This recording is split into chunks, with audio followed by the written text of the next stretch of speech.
Halo guys, jadi sesuai dengan judul, kita akan membahas tentang Asia Timur. Asia Timur. Asia Timur adalah wilayah Timur Asia yang didefinisikan dalam istilah geografis dan etnokultural.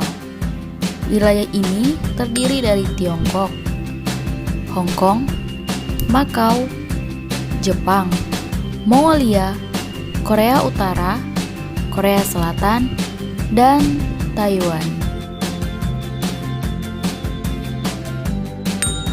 Penduduk di Asia Timur sekitar 1,7 miliar orang, membentuk sekitar 38% dari populasi di benua Asia dan 22% dari populasi global. Nah, meskipun wilayah pesisir dan tepi sungai di wilayah tersebut merupakan salah satu tempat yang paling padat penduduknya di dunia. Nah, oke guys, jadi selanjutnya kita masuk ke sejarah Asia Timur.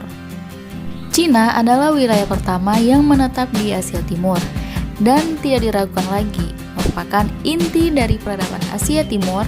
Dari tempat bagian-bagian lain Asia Timur terbentuk. Nah, peradaban Cina ada sekitar 1.500 tahun sebelum peradaban Asia Timur lainnya muncul dalam sejarah. Kekaisaran Cina akan mengerahkan banyak budaya, ekonomi, teknologi, dan otot politiknya ke negara-negara tetangganya. Nah, keunggulan budaya Kekaisaran Cina tidak hanya memimpin negara itu menjadi negara melek huruf pertama di Asia Timur, tetapi juga memasuk Jepang dan Korea dengan kata-kata pinjaman dan pengaruh linguistik Cina yang berakar pada sistem penulisan mereka. Selanjutnya, hubungan Asia Timur dan Eropa. Ketika hubungan Asia Timur dengan Eropa dan dunia Barat menguat pada akhir abad ke-19, kekuatan Cina mulai menurun.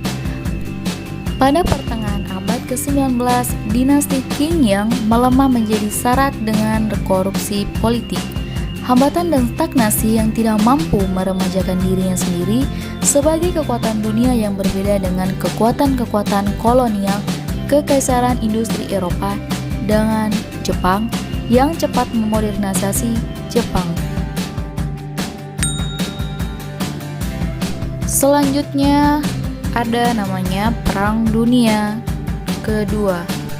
Selama Perang Dunia Kedua, ekspansionisme Jepang dengan aspirasi imperialisnya melalui Sepher Ko-Prosperity Asia Timur akan menggabungkan Korea dengan Taiwan. Sebagian besar Cina Timur dan Manchuria, Hong Kong, dan Asia Tenggara di bawah kendalinya yang mengukuhkan dirinya sebagai maritim kekuatan kolonial di Asia Timur.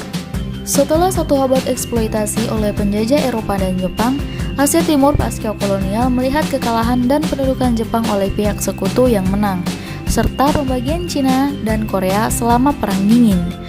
Semenanjung Korea menjadi merdeka tetapi kemudian dibagi menjadi dua negara saingan. Negara inti di Asia Timur. Istilah Asia Timur biasanya merujuk pada suatu wilayah termasuk Cina Besar, Jepang, dan Korea. Cina, Jepang, dan Korea mewakili tiga negara inti dan peradaban tradisional Asia Timur karena mereka pernah berbagi bahasa tertulis yang sama, budaya, serta berbagai prinsip-prinsip filosofis Konfusianisme dan sistem nilai sosial Konfusianisme yang pernah dikembangkan oleh Imperial China. Kemudian perdebatan cangkupan negara di Asia Timur. Yang pertama, Singapura. Singapura biasanya dianggap sebagai bagian dari Asia Tenggara secara geografis. Namun, orang-orang Asia Timur, khususnya Cina Han, merupakan mayoritas penduduk negara itu dan pluralitas yang sangat signifikan, menganut agama Buddha, Konfusianisme, Taoisme, pemujaan leluhur, dan agama rakyat Tiongkok. Ada Vietnam. Secara resmi bagian dari Asia Tenggara, meskipun dianggap sebagai bagian dari pengaruh Tiongkok secara geopolitik. Kemudian, Distrik Federal Timur Jauh di Rusia sering disebut sebagai Asia Utara karena lokasinya. Meskipun bagian Rusia ini sering dipandang lebih dekat dengan tetangga-tetangganya di Asia Timur. Budaya di Asia Timur. Budaya di Asia Timur sebagian besar telah dipengaruhi oleh Cina, karena peradabanlah yang memiliki pengaruh paling dominan di wilayah ini sepanjang zaman yang akhirnya meletakkan dasar bagi peradaban Asia Timur. Pengetahuan dan kecerdikan yang luas dari peradaban Tiongkok dan klasik sastra dan budaya Tiongkok dipandang sebagai fondasi bagi kehidupan yang beradab di Asia Timur.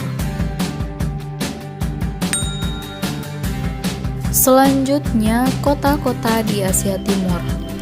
Nah, kota-kota di Asia Timur yang pertama yaitu Beijing. Beijing adalah ibu kota Republik Rakyat Cina dan kota metropolitan terbesar di Cina Utara. Yang kedua, Kaohsiung. Kaohsiung adalah ibu kota pelabuhan dan kota terbesar di Taiwan Selatan. Yang ketiga ada Pyongyang, adalah ibu kota Korea Utara dan merupakan kota metropolis yang signifikan di semenanjung Korea.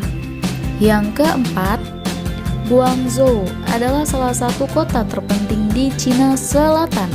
Kota ini memiliki sejarah lebih dari 2.200.000 tahun dan merupakan terminal utama dari Silk Road maritim dan terus berfungsi sebagai pelabuhan utama dan pusat transportasi saat ini. Selanjutnya kelima, ada Kyoto. Kyoto adalah ibu kota Kekaisaran Jepang selama 11 abad. Keenam, Shanghai. Shanghai adalah kota terbesar di Cina dan salah satu yang terbesar di dunia dan merupakan pusat keuangan global dan pusat transportasi dengan pelabuhan peti kemas tersibuk di dunia. Yang ketujuh, Hong Kong.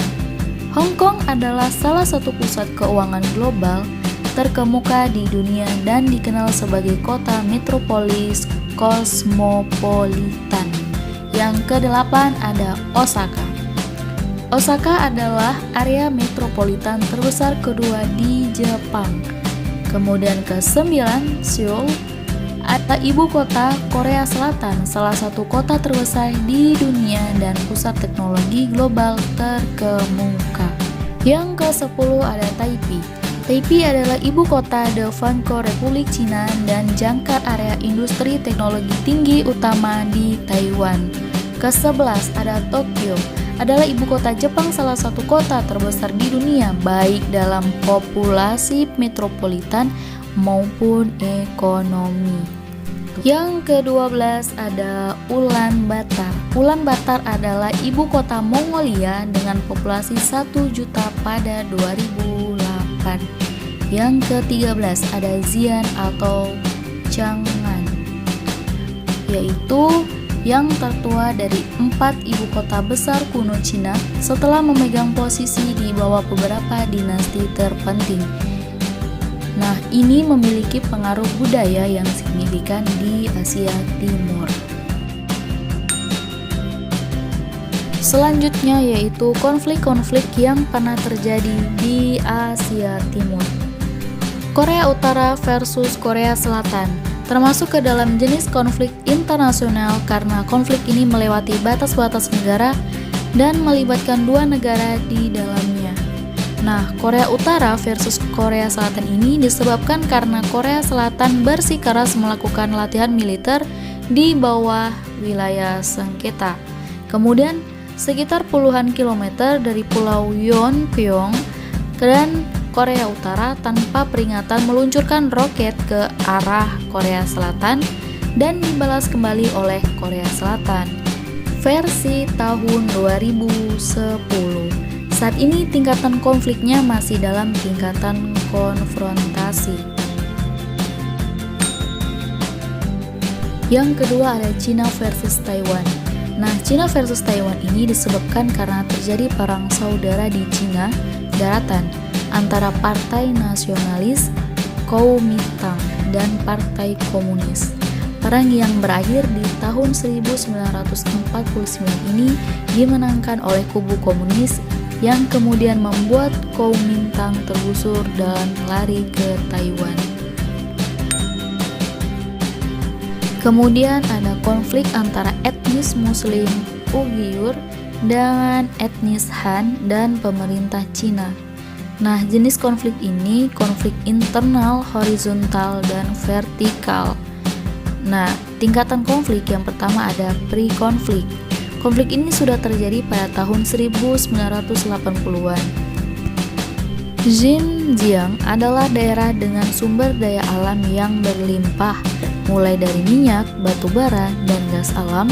Letak Xinjiang pun sangat strategis. Penduduknya adalah dari Muslim Uighur dan etnis Han.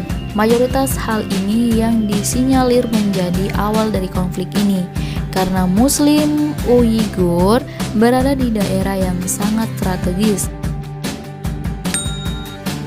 Yang kedua itu ada konfrontasi. Pada tahun 1990, pemerintah Cina melarang pembangunan masjid dan madrasah. Hal ini berujung pada konflik kekerasan antara umat Muslim Uighur dengan pemerintahan. Nah, pemerintah pun melarang Muslim Uighur berpuasa. Hal ini membuat Muslim Uighur mulai melawan dan terjadi beberapa konfrontasi. Yang ketiga ada krisis.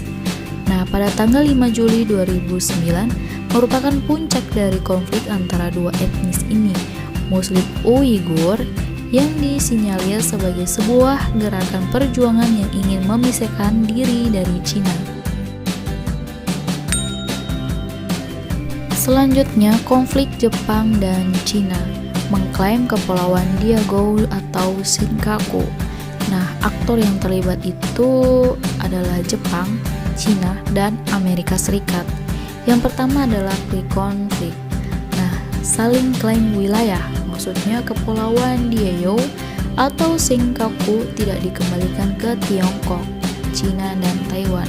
Setelah Amerika meninggalkan Okinawa pada tahun 1972, sehingga Jepang mengklaim kepulauan tersebut adalah miliknya. Ketidakpedulian Cina setelah beberapa lama Amerika meninggalkan Okinawa dan menyerahkannya ke Jepang. Yang kedua ada konfrontasi. Nah, eksplorasi dimulai di area kepulauan Diaoyu atau Senkaku dan Cina menemukan fakta bahwa kepulauan tersebut kaya akan sumber daya alam. Mulailah Cina kembali mempermasalahkan kepulauan tersebut. Dan di sisi lain, Jepang pada September 2012 lalu membeli 3 pulau dari kepulauan Senkaku ini sehingga mendapat kecam keras dari pemerintah Cina. Ketiga ada krisis. Nah, belum terjadi perang fisik, namun berhubungan dengan bilateral kedua negara semakin memburuk. Outcome. Nah, belum ada usaha untuk meredam konflik. Nah, kedua negara hanya untuk kekuatan militer untuk saling menakuti sehingga perdamaian masih bisa terjaga. Dan diharapkan penyelesaian masalah ini mampu dilakukan dengan cara damai. Nah, sekian penjelasan tentang kawasan Asia Timur ini. Nah, semoga materi yang disampaikan bisa bermanfaat bagi kalian semua. Sekian dan sampai jumpa.